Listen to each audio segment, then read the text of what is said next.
Howdy. Not so long ago, YouTuber PJiggles of PJiggles YouTube fame released a video about how Octolings would be incompatible with the next Super Smash Bros. Game.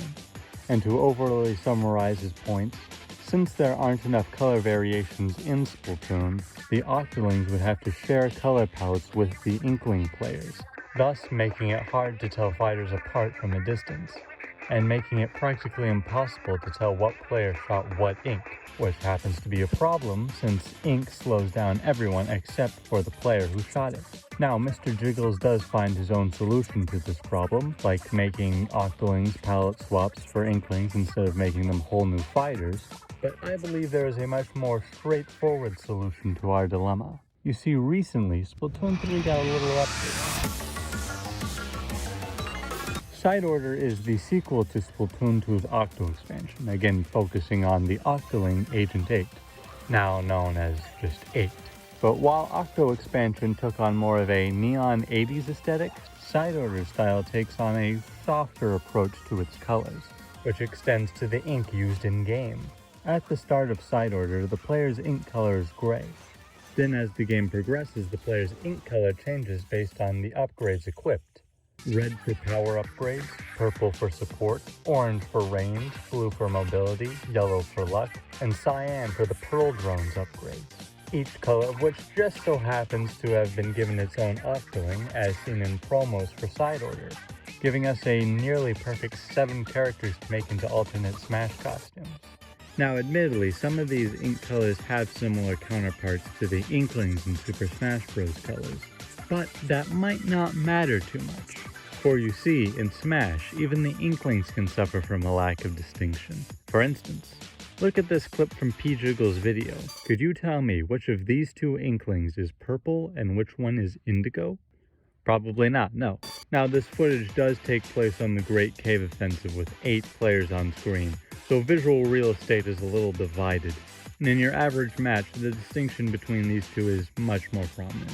I think that the idea of Inklings and Octolings meaning 2 completely separate color palettes is, in the grand scheme of things, not that prominent of an issue. Unless, of course, you and your buddies all want to play ink-based characters on the Great Cave Offensive. But honestly, not knowing where you are is part of the Great Cave Offensive experience. However, if we consider the contrast of an ink's color to be a problem, then giving all Octolings the same outfit isn't going to help that.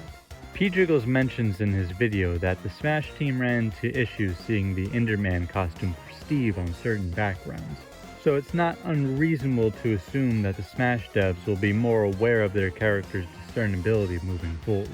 Naturally, if we take this approach, the Octolings will have to be easier to distinguish. And there are plenty of distinguished Octolings in Splatoon, but making every alternate costume a new model is a bit unrealistic.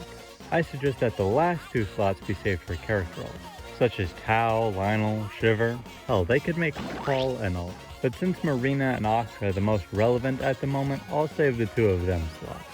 Then we can put Agent 3 and a fuzzy Octoling for slots 5 and 6, making a nice reference to Splatoon 3's hero mode.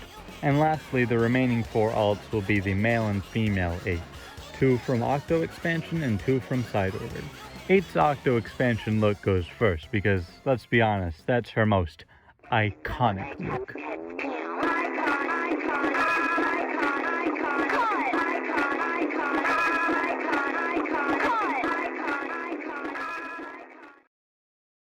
And there we have it. Every ink-based character can have their own colors without clashing too hard on the battlefield. Although if I were a betting woman, I'd say that Splatoon 4 is closer than the Smash 6. And a new Splatoon game would have its own set of squids, kids, and Octo ribs. So trying to make any calls about Octolings and how they'll be represented in Smash at this point will be a complete shot in the dark. But I think talking about this stuff is cool. And if anyone else in the audience feels the same, I encourage you to engage by making your own videos. Lord knows us Smash fans need something to talk about for the next half a decade while we twiddle our thumbs waiting for the next game. Also a big thank you to Mr. PJiggles for starting this whole conversation. We Splatoon fans don't have many seats at the gamers' lunch table, so, it's cool when non-Splatoon people talk about Splatoon.